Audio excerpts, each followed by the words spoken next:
I'm Shane. Quick question for you. When was the last time that you made a new friend? Just think about that for a second. You got it? Okay, maybe it was when you started school this year, or became a part of a new team, or you joined your small group here at church. Maybe it was even this week. Well, I don't know about you, but I get super excited when I make a new friend. Meeting that new person, it usually means a lot of other new things are coming my way too, like new interests that they can share with me, new inside jokes that just us can laugh about, new music that we can discover together. New friends have a way of influencing a lot of things about our lives. I mean, I know that's been true for me. I've got a friend named Kyle, and I'll never forget when we first met. I had no idea the kind of impact that he would have on my life. And I'll tell you a little bit more about that later. I mean, isn't it true that people just have a way of influencing us more than we even realize? In fact, people can actually play a really important role in growing our faith. Think about it. Whenever we hear about someone's journey toward growing their faith, we usually hear them talk about a relationship. And I don't just mean their relationship with God, I mean their relationship with other people. Maybe that's been true for you too. If you consider yourself a follower of Jesus, maybe you'd say it was a parent or a grandparent or a sibling or a teacher who told you about Jesus for the very first time. I mean, maybe you had a friend who invited you to church. Maybe you have a small group leader who's helped you figure out what you believe. Or maybe someone you don't even really know that well has influenced your faith in really big ways. Maybe it was someone on Instagram, or a celebrity you love, or an athlete that you follow, or a person that you discovered on TikTok. Maybe their story helped you connect some dots in your own faith. And even if you're not sure what you believe yet, I bet you can name one person in your life who seems to care a lot about their own faith. Maybe there's something about the way that they treat other people, or the way that they act, or the things that they say that just seem different to you. There's something about the way they live that makes you wonder why they are the way that they are. Or even if you could be a little bit more like them too. Have you ever thought about that? Well, no matter what this looks like for you, the chances are good that you're sitting here right now because of at least one other person in your life. Someone who invited you, or included you, or inspired you. Someone who has encouraged you or made a difference in your life. If that's true for you, here's what I want you to know about that. It's how God planned it. Isn't that awesome? God designed human beings to be in relationship with other people, in families and friendships, on teams, in small groups. God made us to live, grow, and develop our faith alongside each other, to influence each other's lives and faiths in a positive way. Now, some of you may look around at the people in your life and think, I don't know anyone who's growing in their faith. How am I supposed to find someone to help me do that? Or maybe you think, I'm only in middle school. I'm still figuring out what I believe. Am I supposed to be helping someone else do that right now too? Either way, this doesn't sound easy. Don't worry, friends. It's okay to feel that way too. If God wants our faith to grow and other people are supposed to play a part in that, how do we connect the dots between the two? Do we sit around and wait for someone who loves Jesus to come into our lives? Do we have to go out there and find somebody else's faith to influence? Are we just supposed to hope and pray that we make the right friends or meet the right group of people? Do we just hope to find a group leader who wants to help us? Or is there something more that we can do to connect the dots? This is actually a really great thing to stop and think about.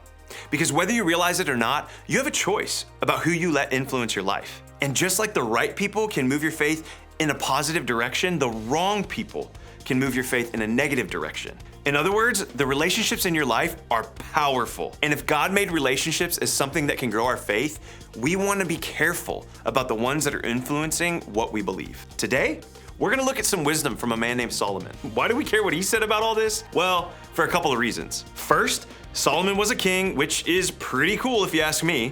And second, he was known to be the wisest man who lived at the time. Thousands of years ago, when he lived and ruled, Solomon was known for giving really good, wise, and solid advice. A lot of it is recorded in the Bible. And that's actually where we're gonna find some of his advice on relationships today. So let's take a look. Solomon wrote this: "Walk with the wise and become wise, for a companion of fools suffers harm." It's pretty simple, right? Solomon basically said that we all have a choice. We can be the kind of person who hangs with the wise, or we can be the kind of person who spends time with the fools. Now, these words are really important here. A wise person isn't someone who is super smart or knows all these random facts. I mean, that's cool, but that's not what he's talking about. A wise person is someone who makes really good, healthy decisions. And a fool is just the opposite. They're someone who doesn't always use good judgment and makes decisions that aren't so great. We get to choose which one we want to spend our time with and which one we want to be. Honestly, I want to be wise.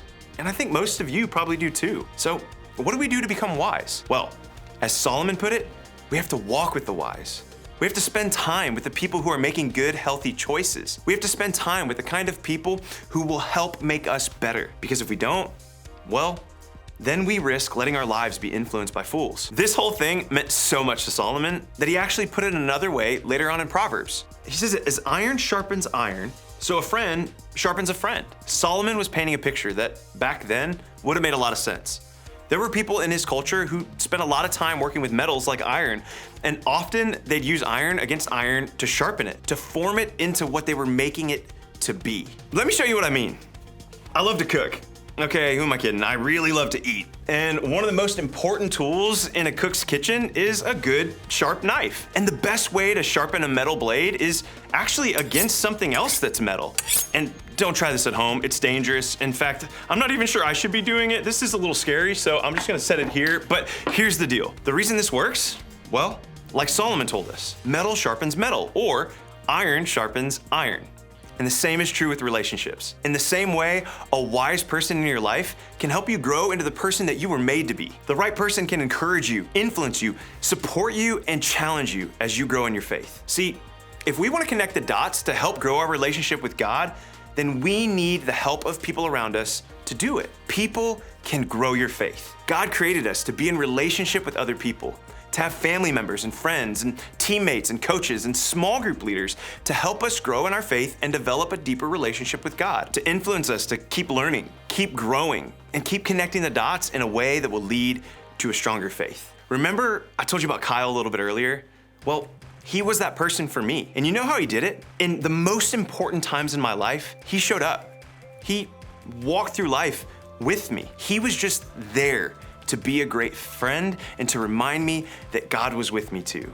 And that changed everything for me. When I look back, I see how God used Kyle in my life to grow my faith, because people can grow your faith. That has certainly been the case in my life, and I think it can be in yours too. So, because God uses people to help grow our faith, who we spend our time with matters so much. Our goal should be to surround ourselves with wise people, the kind of people who will sharpen us just the way Solomon said. Now, you may be thinking, okay, I get that, but what do I do here? How can I make sure that the right people are actually influencing my life in the right way? Well, I think you can start by doing these 3 things. First, identify the people that you're already spending time with. Who are the friends that you hang out with the most? Who are the people that you listen to? Who are you going to for advice? Who are the people that you know who are influencing your life in a positive way, or maybe even a negative way? You got someone in mind? Think about if those people are encouraging you to be wise or if they're influencing you to be foolish. Second, identify the people who you know will help you grow. Think about the people you know who are wise. Think about the people you know at school, at home, on your team, at church, in your group, or in your community who live their lives in a way that you want to live your life. Got that person in mind? Even if it's only one person, identify someone you know who might be able to help you connect some of the dots as you grow in your faith. And by the way, your group leader is a great one. Okay, now third, try to get to know that person more. Whoever it is in your life, this week take one step toward building a closer relationship with them. If it's someone at school, maybe sit with them at lunch or invite them over to hang out at your house. If it's an adult in your life, maybe text them and ask them to talk sometime. And I know that feels scary, but I promise they'll say yes. Why?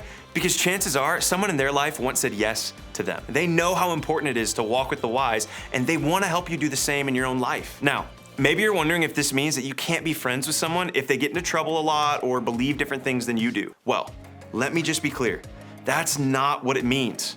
Of course you can be friends with people who don't think or act or believe the same way that you do. You should be, actually.